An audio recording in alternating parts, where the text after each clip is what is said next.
Wagandi Igbeluguarano, Igbezukotarano, UGWUMBA Panigarano. Wagandi Igbeluguarano, Igbezukotarano, UGWUMBA Paniela. Muwabo Sofia, mwezi bongokoli na sega, eva abo UGWUMBA.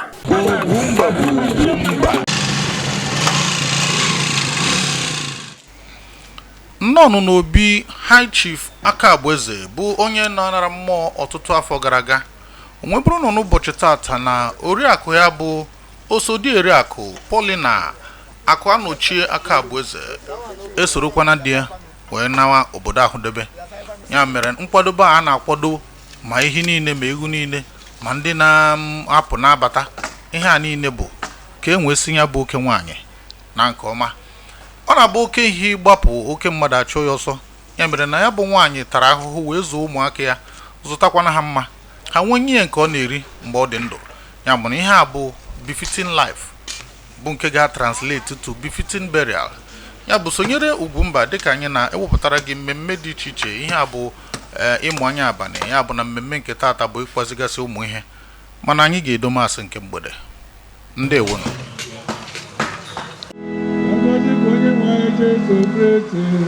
N'ehunanya nke Chukwu na na-ejekwala otu nke mmụọ nsọ na-enyedere ụlọ niile.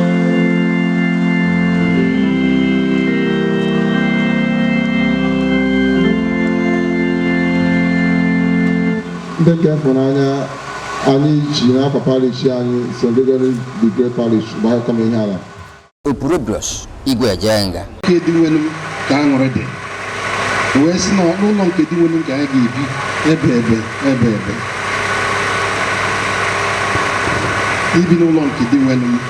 Onye ọbụla dịka Aristotle si gwa anyị sị na onye ọbụla na-achọ ihe dị mma. Obi onye ọbụla na-achọ ihe dị mma. Onye na-achọ ihe ọjọọ. Mana ọ bụrụ na anyị bịa n'ụwa a, ebili mmiri nke ụwa a bubezi ụfọdụ n'ime anyị ọnwa dị iche iche na-abịanụ ọ ga-ebutere ụfọdụ agaghị ụzọ ndị na-ejidesiri ike n'okwukwe ha. So na onye ọbụla na-achọ ihe dị mma, onye ọbụla chọrọ ije eluigwe. Ọ bụla dịka onye ohi ego ọsị na ya chọrọ ije eluigwe, onye ohi ga-abụ ọpụta ọsị gị kpere ya ekpere. Ọ ma na Chukwudị, onwe na-ama na Chukwudị, mana ọ bụ ebili mmiri nke ụwa na-ebu mmadụ. Anọ ya kpatara onye ọbụla nọ n'ụwa ga-eji wee jidesi onwe ya ike, kwudosi ya ike, na-achọ ife ọ na-achọ ibi n'ụlọ nke dị nwere ahụ ebe. Maka na katikizim anyị gwara anyị sị anyị, ọ jụrụ anyị onye kere anyị, anyị sị na Chukwu kere anyị. Ajụọ maka gịnị ka Chukwu ji ike anyị, asị na Chukwu kere anyị ka anyị mara afọ ya n'anya na-efe ya n'ụwa ka anyị were binyere na aṅụrị ebebe n'ụwa ọzọ. So the end point of our living, of our existence, of our beingness on this earth bụ ibinyere Chineke n'eluigwe. Onye ọbụla na-enwetaghị ya bụ ndụ ebe a ga-asị na onye ahụ dị nzuzu maka na ihe ọ bịara n'ụwa o nwetaghị. Onye nne esi ya jee na Nkwọ Ogbe jee gotara ya azụ, o jee gota tomato, o mere ihe agwara ya maka na ihe nne gị chọrọ ọ bụ gịnị? Azụ. Ọzọ ha anụ, ọ chọrọ azụ, ije gota tomato. Ihe anyị bịara n'ụwa bụ ka anyị bie n'ụwa fee Chineke n'ụwa wee nweta eluigwe. So is a foolish man onye n'isi ya bụ eluigwe. So na ebumnobi onye ọbụla bụ ihe ọbụla ọ ga na-achọ ihe ọbụla ọ ga-eji wee nweta ya eluigwe. Ihe ọbụla ga-anaghị eluigwe ị ga-ekwu ihe ndị na Jesu Kristi kwuru ọsị ihe ọ gwara Pita, get behind me Satan. Maka mgbe ya bụ Pita chọrọ ịnaghị ya ịrụ ọrụ Chineke chọrọ ka ọ rụọ n'ụwa anụwa, Jesu asị ya get behind me Satan. Maka na n'agbanyeghị na enyi ya bụ enyi, etu a ka a ga-esi wee na-ajụ ụmụ ihe ndị niile ga-anaghị anyị inweta ya bụ aṅụrị ebe ịchọta ihu Chineke ahụ. Ya ga-eji wee gwa anyị n'ozi ọma wee sị na anyị ga-adị njikere mgbe ọbụla ka anyị ji n'ume ụlọ ụfọdụ ama amazi ihe bụ ajị. The tactics, that's it. His father was one of the best tactics in this St. Gregory's. Yes, so Worked with my dad when my dad was the chair of the parish council. And I'm very happy you are following your dad's footsteps. And then but we're going to get it right tomorrow. Everything I want, all I want in a big way. yes, so You're welcome. So, my sisters, my in-laws, they are all here. And then my own uncles and cousins and brothers. And finally, the great choir. Thank you very much. Thank you very much. God bless you. This is a little bit of what you're going to do tomorrow. Yes, so sir. Tomorrow you all are on, right? Thank you. Okay, thank you very your lordship for coming. I'm Chukwugozion. Thank you. Because can you put on bishop ever? Okay, be here never. I will find no. Let you go out on the matter. Arabia can say your job, man. You open number akadi wa buy more here. Yes. I want to hear from Mabu, Mamma Nina, one I won't go to a getting a organization. If Rock I tell you, as I'm put heaven. And for my am, and did I be a mechanism owner to Talai, and will reverend. Oh, yeah, that's baby.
Otu okwu ndị Igbo anyị na-ekwu bụ si na ihe eji anụta nwaanyị bụ maka nwa, ihe eji amụrụ ụmụaka wee bụrụ gịnị, ka anyị fụ ndị ga-ene anyị nka, ka anyị fụ ndị ga-ebichi obi ma ọ bụrụ na enwere etu esi chọọ nwoke maọbụ nwaanyị afọ ozi.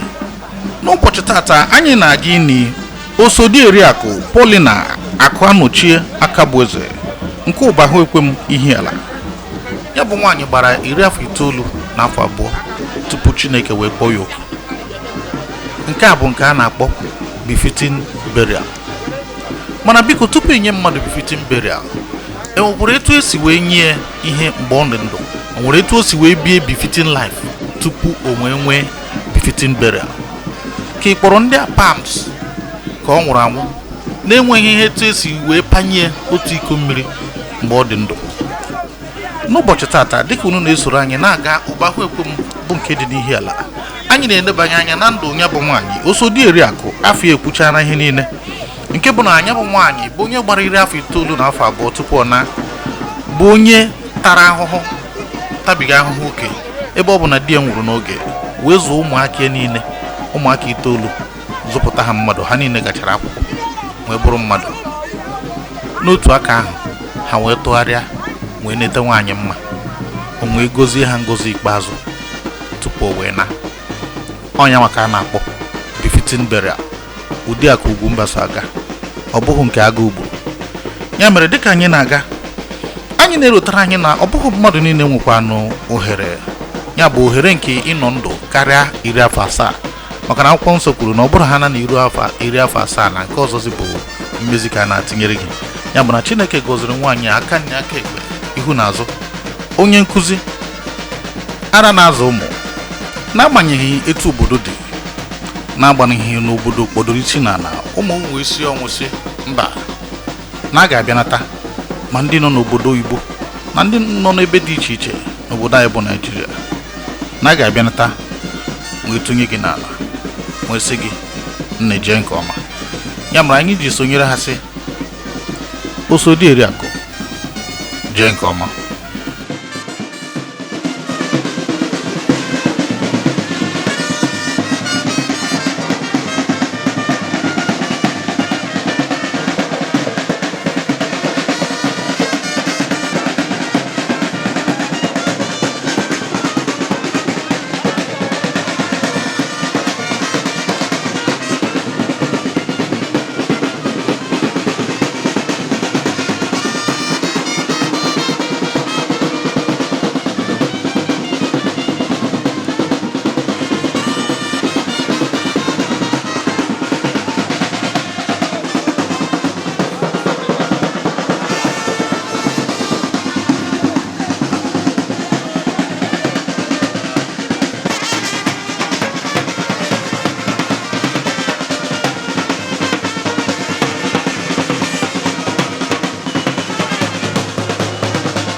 UGWUMBA.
Ohigura mgbanụrụ bike ọ ga-ebilite ọ ga-ebili na-enweghị ọbụla onye kwere ekwe anwụghị anwụ onye kwere ekwe anwụghị anwụ mgbanụrụ bike ọ ga-ebilite Ogebili na-enwere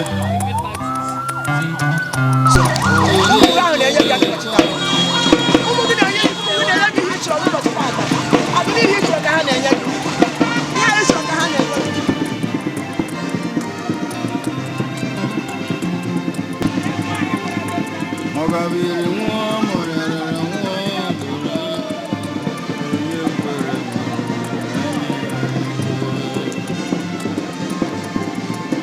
Jesus clean on the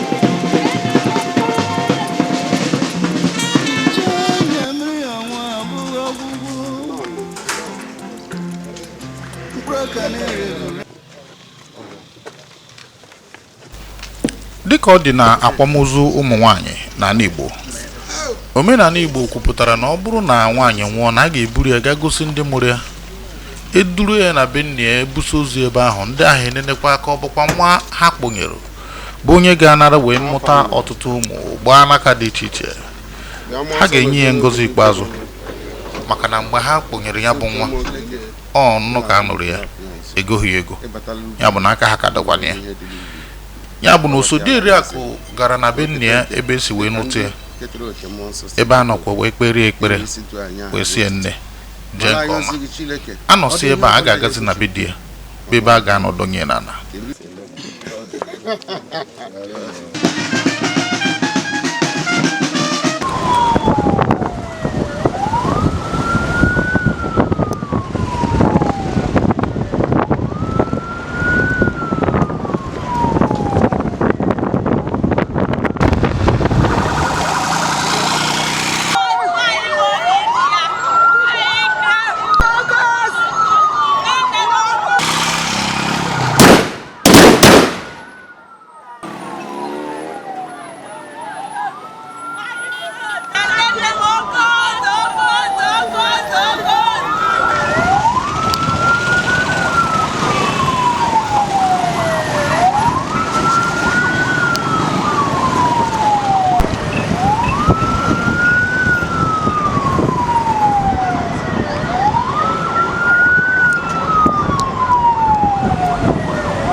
ugboro na-abọ ka ekwe na-akpọ dike, ọkpọ ọnya na ndụ, ọkpọ ọnya na ọnwụ. Mbọsị a mụrụ gị ekuru ekuru wee kubata gị, mbọsị ị ga-anakwa a ga-eburukwa gị eburu maka na ịghọ na onye nwụrụ anwụ. Mbọsị a mụrụ gị ị na-akwa akwa, ndị ọzọ na-achị ọchị na-aṅụrị na ihe ọma bịara. Nwanne mbọsị ị ga-ana a ga na-ebe akwa, mana ọ bụrụ na gị na onwe gị sokwuru bee akwa, mara na ọbịbịa bịara n'ụwa nara n'iyi. Ya mere ị ga-eji wee mezie ndụ gị, ya mere ị ga-eji wee hazie onwe gị. Ugbu anyị nọ ndụ ka anyị mee ihe ahụ, ọ ga-abụ anyị gakwuru Chukwu asị nna m emere m ihe kwuru. Nneife Paulina Akabueze agachana njem ya. Anyị niile nọ n'akwa. Olileanya bụ na anya bụ nwaanyị nọ n'ihu Chukwu ugbu a na-enwere ọṅụ maka ọgbasị ya n'ọsọ ya. Ọ pịachie n'akwụkwọ. Ya mere na okwu agwụna ọgụ ebe na. Ihe ndị dị ndụ ga-emeri ugbu a bụ ịdọnye n'ala. Hihie isi sie nne jee nke ọma. Ebetaghị ya n'akwa maka na ọ bụ ha na n'oge ruo. Onye ọbụla ga-aga maka na igwe niile jekwa n'ụzọ. Madam Paulina jee nke ọma. Nneife jee nke ọma. Mgbe ị bịara ndị nne na nna gị nabatara gị n'ọṅụ.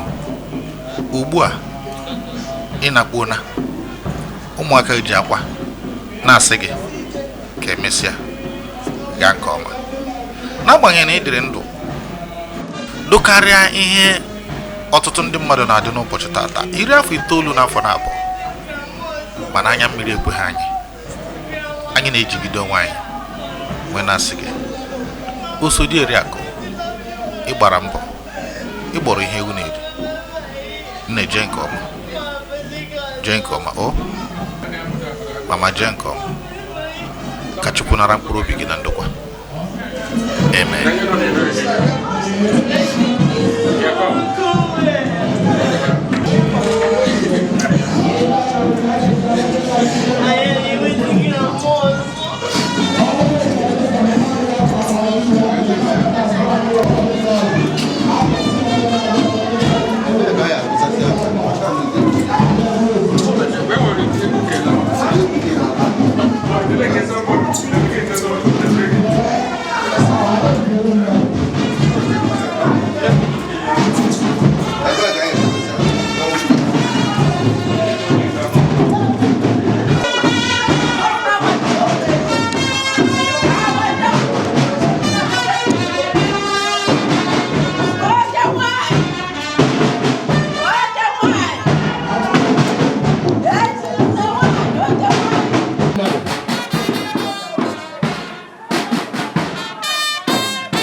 Engineering so Agozi Nneife Paulina Akabueze.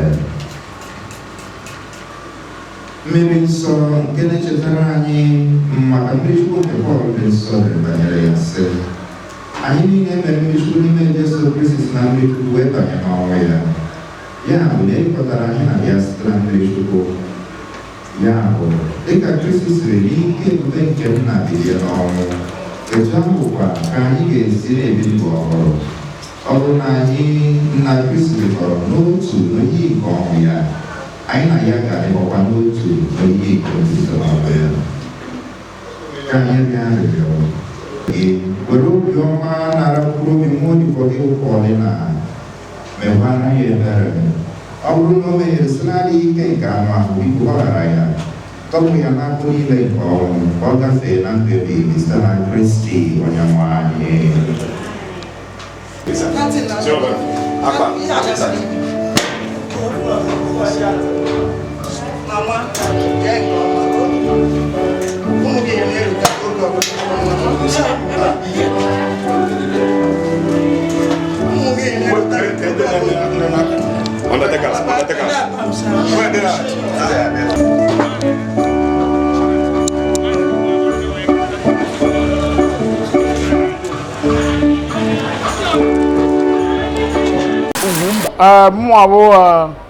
Chief Nneife Akabueze, Nneife Akabueze. I want you to help him. Ihiala. I want number 2. I want the first son. Yeah. Well, that kind of funeral my mother is in Nneife Paulina Akabueze. Yaka adori na anata. Obo a day of celebration, but it's also a day of anguish and a day of sorrow. But she lived a good life, 92 years old. But her role in our lives was too much, and we worshipped her when she was alive, and as a result, we are missing her already. Over 9 children, and all of them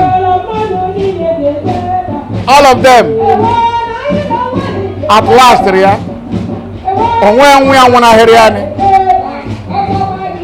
she got married. Yena Pam Nurudi, 1958, June 1958, and on 9 children, and all of them didn't. From Okolie, Nneife Akabueze, the second daughter to my mother, Ezinne Nneife Paulina Akabueze, Nne Ezeoke Ufodum. My amiable mother, Nneife, a loving mother, my sweet mom, a mother so kind, ever loving, till death. She thinks about her children. I cannot do without my mother. She's so kind. She's so loving. She's so loving to the children, to grandchildren and great-grandchildren. She's a woman of substance. She's a woman, she's a teacher, a retired teacher till death. She helps and thinks about her children. She's a mother that I cannot forget easily. She always thinks about, even in her sickbed, she always thinks about her children. Whenever you meet her, she starts calling all the grandchildren and asking them about her. Even the married ones, she will ask you about their spouse, how they are doing, how they are faring. So my mother is a kind woman. She's a loving mother. Somebody they were man. They're very industrious. They don't even have industrious. They're very human heart. Come and say, Mom, a selfless person. Selfless person, boo. Only get I solve somebody's problem. Happen care. I could only more 9 a teacher. So everybody to up to graduate level. Because it was not easy. But on Yana Bambo came number 1 major qualifier, boy, the very industrious, very strong woman. Because I could remember, even when I was small, in the morning I got school. A teacher called me the morning I got school. Nata, me I finish at 4 o'clock. Catechism, St. Anthony, Nka, I move St. Gregory. Oku, Ganata. Basa Manchester St. Gregory. Oro. I have a buying almost Nneife. It was a mama, to make ends meet. Yeah, language, yeah. To make ends meet. On Gaba school kita. According to her, my father was school fees, or go provision, go other things. One year said on your board girls, on you 2 holy girls, 1 cure Arusi. At a time, 3 holy girls, 2 or 3 Holy Ghost generates. So what do you expect? At the end, nothing will remain.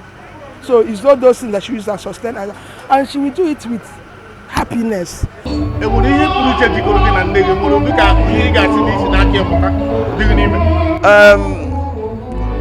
Kan koto ya me ne na bia ba ya ba mo abo no do ka onya agere mu na izunu no ba mana nna mo fro na gotra no ka chinsi kem ne ha ni idri na ma ba ajo mmadu mana agara ka ndi ni ye ni idri bo inyem that basic ezoma ofuma nwe egwu Chineke nwe ihe ne nwe humility adem agara mana I'm a very humble person. So nemo adme chetara azu no gawra gbe na eme mu ni ana akpasi akwu ona agbo ndidi nwoke ụwa dairo na ya mana mo like ihe dị mma mana ihe ni na abia ya eme ka nwe ghọta ụwa ọfụma. So it cut the story short. The most important thing na carry n'ụwa m bụ humility m mụtara from papa na mama m.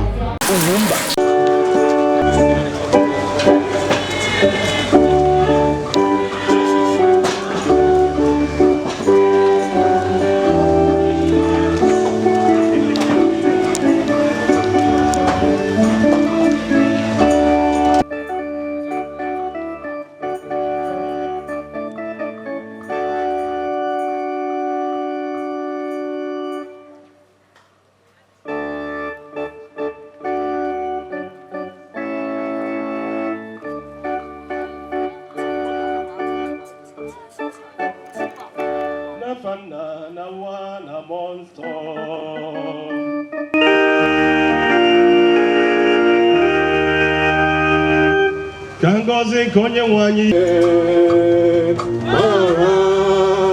beberena onye wanyi udo njọ niile mere Chineke mụgbara o Chineke mara mebere na onye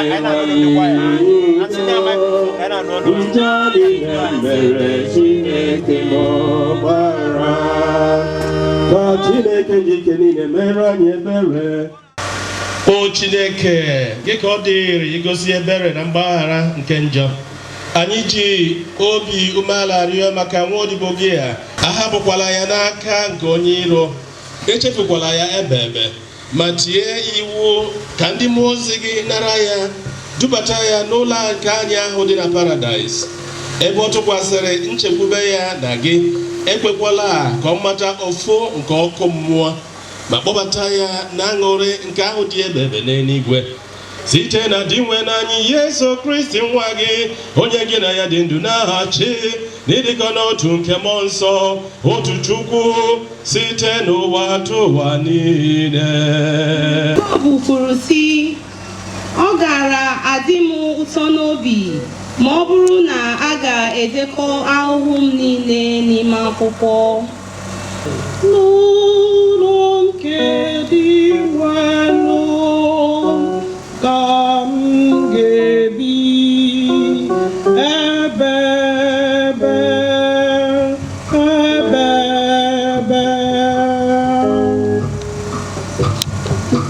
ihe ọgụgụ e wetara n'akwụkwọ ozi mbụ Pọl degara ndị Tesalonika, isi nke 4 bido n'amaokwu 30 ruo n'amaokwu 18. Onyinye Chukwu si n'eluigwe bịa,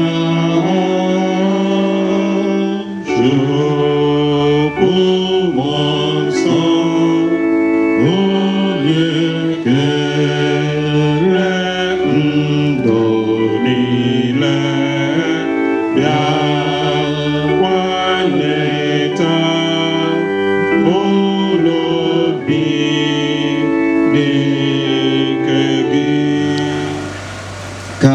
onye ọbụla fụrụ nwa ahụ ma kwerekwa na ya nwee ndụ ebe na mmụọ nsọ. Otito dịrị Jesu, otito dịrị Jesu. Ọnwụ na-aza m ihe ahụ n'ụzọ na katekizim. Nliri nke gịnị mkpụrụ obi na-eliri na ka ahụ Igbo Ọnịcha ka anyị sịrị ya nso na nkawabe ya ahụ Igbo Ihiala na aja akọwalịtalikwu ya.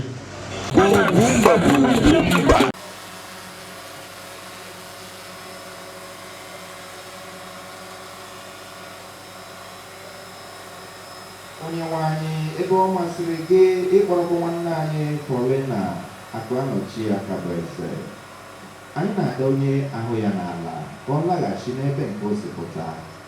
Anyị na-eme nke a n'ihi na ọ masịrị Chineke ji ike niile isi na ndụ nke akpọrọkwa nwanne anyị. Kristi bụ onye mbụ nke si n'ọnwụ bilite. Ọ bụkwa onye nke ga-eme ka ahụ anyị dara ada gbanwee were yie ahụ nke ya bụ sọ ile. N'ihi nke ya, anyị na-etinye ahụ nwanne anyị n'aka Chineke ka ọ nara ya n'udo nke ya, mekwa ka ahụ ya bilie ọzọ n'ụbọchị ikpeazụ. Dịrị Nna na Nwa na Mmụọ Nsọ. Otito dịrị Nna na Nwa na Mmụọ Nsọ. Nna anyị nọ n'eluigwe anyị.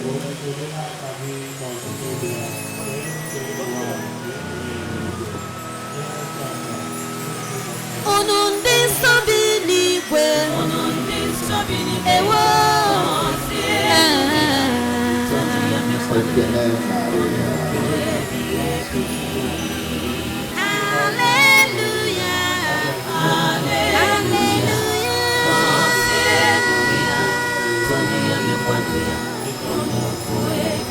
Hallelujah.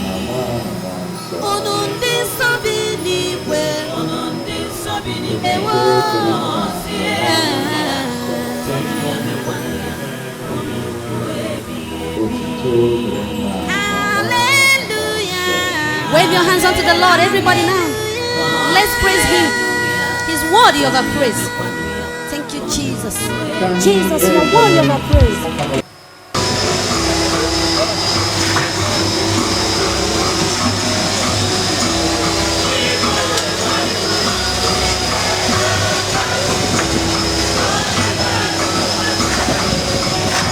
Anywhere I go, they need a oh no.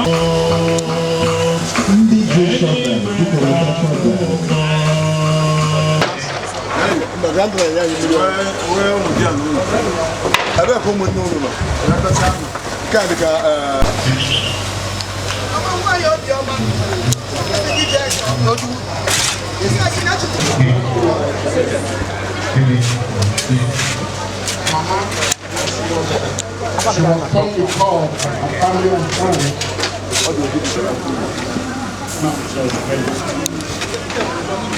Born on April 24, 1930, Nneife Paulina Akabueze, since her father was one of the foremost teachers from Ihiala, was exposed to education early in life, and at about 5 years old was enrolled at the Holy Rosary School of that Ihiala.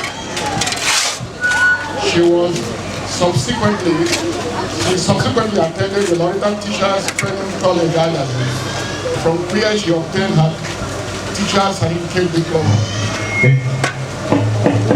Mama's teaching spanned many schools throughout Ihiala before her retirement in 1990 at the age of 60. When the history of education of Ihiala is written, Nneife Paulina will occupy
When I was small, my mom now run poultry. On poultry in our house. In a big way. Or kitchen style, 1, 2. About for day old. You got day old. Or has one month. Or shift to her to another level. Oh, just that. But there's sawdust. The woman was too industrious. With the sawdust. Oh, my rock or egg. At the stage, she opened the shop in our back. One of the provisions and all those things. So, yeah, my jack. What can I cousin? More retired, all the go down. That's a busy and mama. Went to mama and from school to walk to church to go to your jazz or cookie, don't care. Very onaga, very strong woman. She like a Syria. On our at a stage, later years, and our first year is also another favor and arrogant. I want on our road where all but she still walks. Come on, Russia. Omo, come on. That's all. So my mommy, if I remember, on them somehow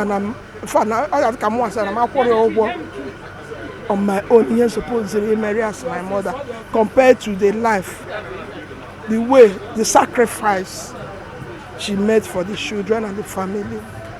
But I thank God.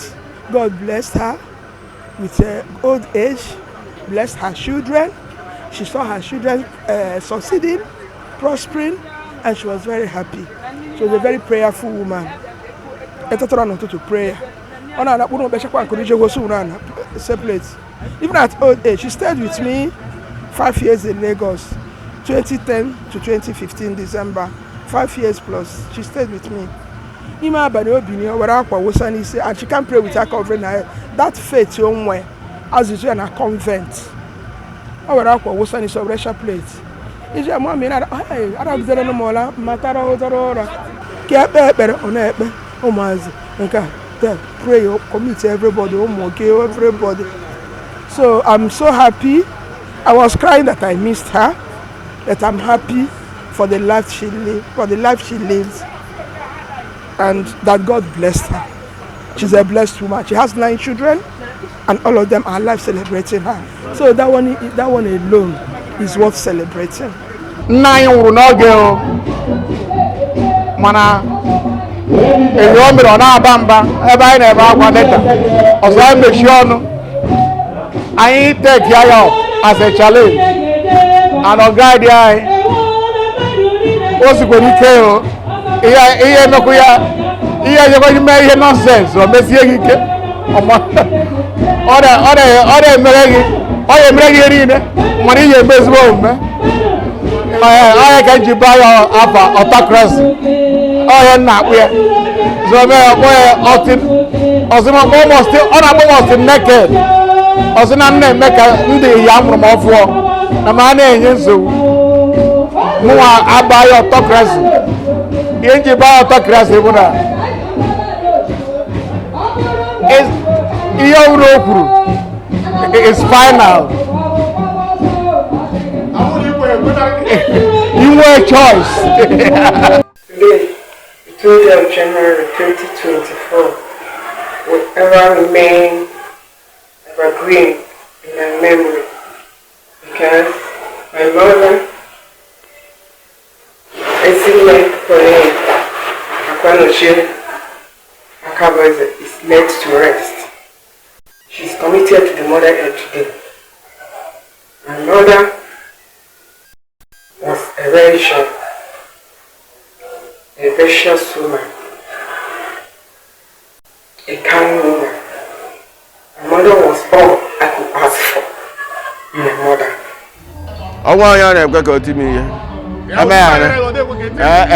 And the other men know now what was or not. You know, Chief knows all toto. Makamamu boy and Kuzipa. Oye broom bujen na cap obrun kai principal bujem broom bu na mo na akwụkwọ je na nke principal yo ha we hapum so nne m tara m afụ nnekwu ọ bụrụ na na ụwa ọzọ aga na m agwa ya na ndụ mgbe ọ dị ndụ si ya na ụwa ọzọ nje apụtakwa na ma like kwa na onwe onye ọzọ nchọrọ ka ọ bụrụ ndị na-abụghị ịghọtago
All UGWUMBA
family,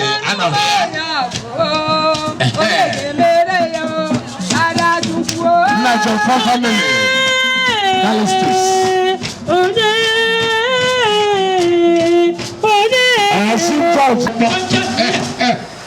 all.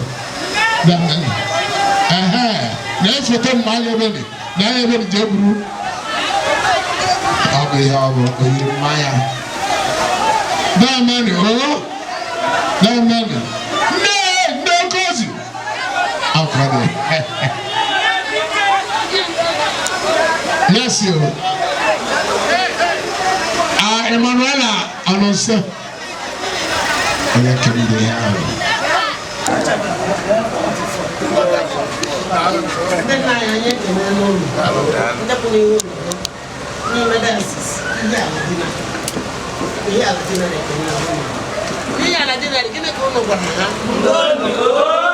I ni akra nro ndi ma bo ni hoje le hoje ina ise no iya de ba bo ya na mako tra mo de ndo ka bo mo na bo ibu nde ne ha nwuru obu na ina ma na okwa ije ure ga ma ku ni tu ayi go ma na bo ibu mana ai ko se ka ni ihe de na bible so ene sande no ne ga be fo ai oh everywhere so di ri kai na kwa kai suru di everywhere ndani oh afana na mwana monso na probi ma Paulina zuri ke na ndokwa na afana amen yeah onwe we na anya abanka cash and telo these days I never transfer. I know.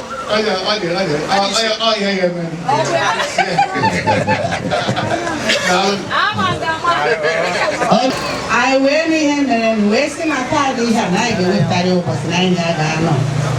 I phone am the map almost later. I will listen to it. I wake up, I soon. Didn't end yet. You know what I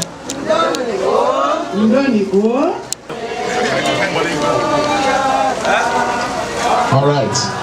CMO, I put the idea more there because depending on 9 with Mana, Obney, every person,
Yes. Mama, it's very difficult to let go, but who are we to question God?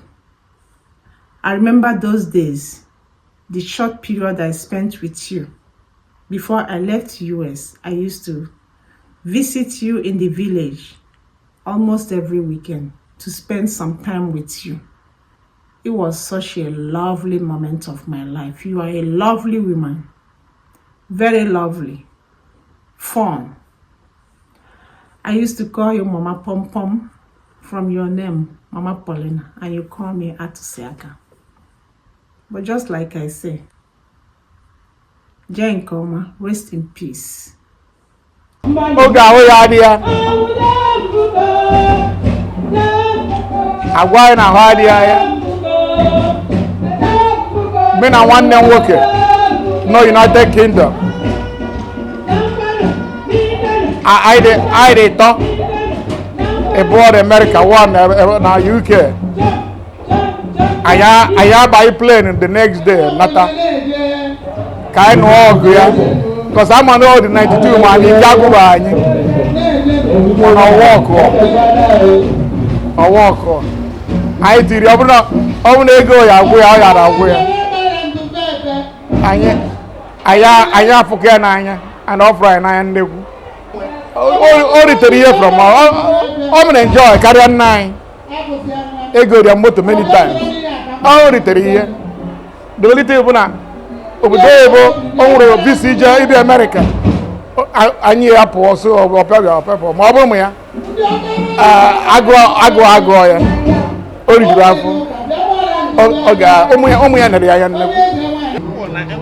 Oh, 2022. Mgbe ọ nọrọ nnekwute oge n'ụlọ ọgwụ. Asị nka m bata mụ na ya nọ ofu izu ụka. Ehi nna ana anyị sesha foto ya. Mgbe moto. I just have the feeling I didn't come from a ghost of my mom when I'm leaving the hospital. Mkpọ you nwoke na drop on airport. Say na ma dey sure na ma fuzi my life again. And don't you see where. Ihe mụtara n'aka nne m o ịgba mbọ to persevere, not to lose hope, to walk, believing that tomorrow will be better. I never lose, no matter how things were, I never lost hope. Because mgbe ahụ no be I say, nwa m happy ihe anwa, ọ ga-emecha dị mma, otu ọ na-adị.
she is ever remembered.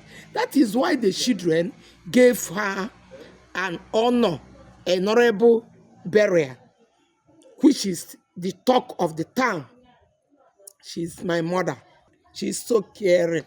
Oh Lord, I can never forget my mom so easily. I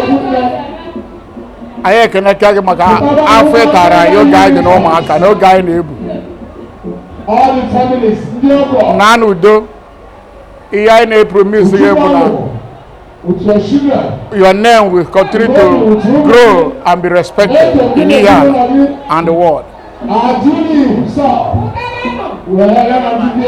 Mama. Mama, Jen Koma. I know you are an angel in heaven, watching and praying over us. Keep praying and watching over us as you used to do. We miss you and we love you. We love you forever. I will keep your legacies alive and make sure till we meet to part no more. Mommy.